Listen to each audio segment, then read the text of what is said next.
Hello, this is Zopilotay again, with a second video. If this is your first time to see me, I must explain the mask again.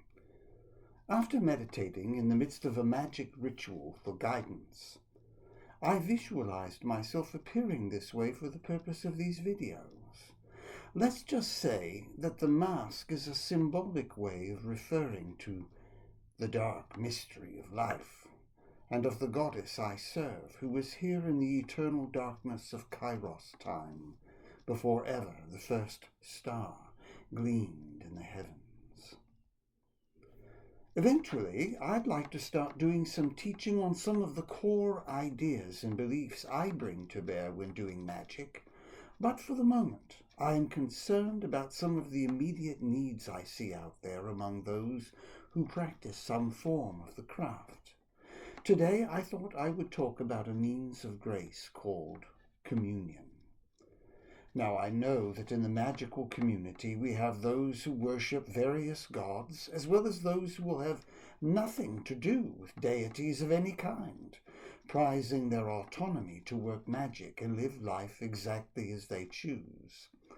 There are also those who may do magic for its psychological benefits, but who think that gods and goddesses are useful but mythological, and that to believe in them literally is nonsense. Then, of course, in the long tradition of Western culture, at least since the early Middle Ages, we have those who practice magic as Christians, who already have their own God. Thank you very much.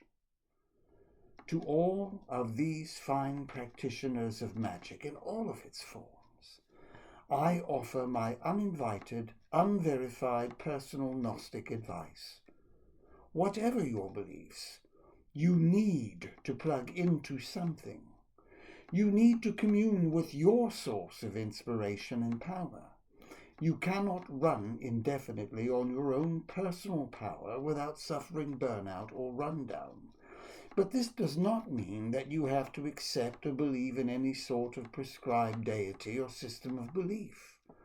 If you have a deity, or a supportive family of them around you, wonderful.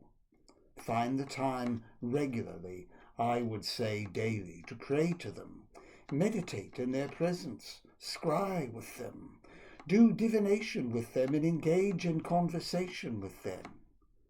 I will be writing more about these means of grace as time goes on. If you are a worshipper of God as a Christian, you know what to do. Study the scriptures. Do the daily quiet time. Regularly attend services, Mass or Eucharist. Engage in fellowship with other believers. Help the poor and the widow, etc. You will have been taught these things, and if you consider yourself a Christian, wonderful. Play the part. Start being a disciple, if you are not one already. If you are Muslim, grab hold of that rope of God, those pillars of Islam.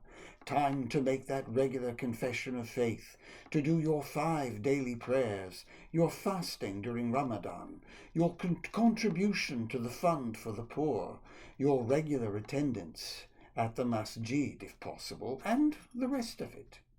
Islam can be a beautiful way of life. Jump into it with both feet. If you are Jewish, again, you know something of your traditions and disciplines. Find a way to practice some part of that regularly. A little prayer time, perhaps, or a subscription to Babelfish with a brief daily lesson in Hebrew. Some synagogue attendance, a daily peek, however brief, at Torah and commentary. You get the picture. If nature is your bailiwick, the world is full of it, and of people who write about it, and of people who take photos of it. There are places to hike and to see nature firsthand. Your own neighborhood is probably replete with some forms of natural beauty. Take time to commune with nature through what is available to you. Set aside regular, daily time to do this. Start a small garden. Learn the names of local trees and plants, their appearances, their uses, their virtues, medicinal and practical. Read some John Muir or David Attenborough. Feed your spirit at this wellspring of nature. If you are an atheist or deeply oriented to the sciences, set aside time to read and meditate on the thoughts and deeds of your heroes in the discipline. Feed regularly on the teachings of Darwin or Hitchens or Einstein or Bohr or Hawking. Set a regular time aside to learn and grow from the best thinking your particular discipline has to offer. If you are an artist, paint, draw, hone your 3D computer graphics skills on a regular basis. Develop an oeuvre. Read some of Kandinsky's writings on form and color, or Gertrude Stein's account of artist life in Paris. If you are a textile maven, find the time to piece and sew together, a little at a time, the quilt you've envisioned but put off. It's all about rest or play, meditation, reflection, knowing that the unexamined life is not worth living, and we do much better when we examine our lives in the light of the best teaching and practices our particular way of life has to offer. Put it all into practice. Most of our religious and scientific traditions disapprove of magic, of course, and you may be asking yourself why you would drink regularly at those well springs, knowing that they represent sources of wisdom, opposed to what you are actually doing. There are different approaches to this problem for the practitioner of magic. One avenue is to look past the particulars of your tradition to what is universal in it. For example, as a Christian practicing magic, you may wish to focus on the Gospel's concern with loving and serving the poor, the outcast, the downtrodden and rejected, and look past some of the scriptures which focus on separating Christians as the only righteous beings in a world of sinners. If you're an atheist, you can certainly thrill at Christopher Hitchens' compelling arguments concerning the non-existence of God, without joining him in considering supernatural believers unlovable idiots. I personally know a scientist, a geophysicist, who has a profound knowledge of his area of expertise. I edited his latest book prior to publication, and yet though he is every inch a scientist and not a magician, he is very devout in the faith which he follows and very active in his religious community. The idea is to concentrate on your fellow beings as part of your community, rather than on them as creatures with whom, if you disagree about something, you ought to be at war. And believe it or not, embracing two oppositional systems of understanding the world can sometimes enhance the beauty and power of both of them. Another option for the magician is to realize that the tradition you were raised in will simply no longer serve you, and look for a new direction for your beliefs and practices. Look here. The important thing is not the shape, color, and size of the wellspring from which you drink, but the fact that water, refreshment, is coming out of it. Plug into your source of power and feed upon it regularly. That is what is essential. Oh, you may protest.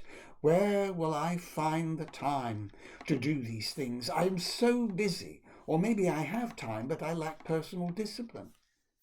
No worries. You may not be able to discipline yourself to sit down for a daily course of meditation and study, or to pursue your art or quilt making, or your regular survey of the local world of nature.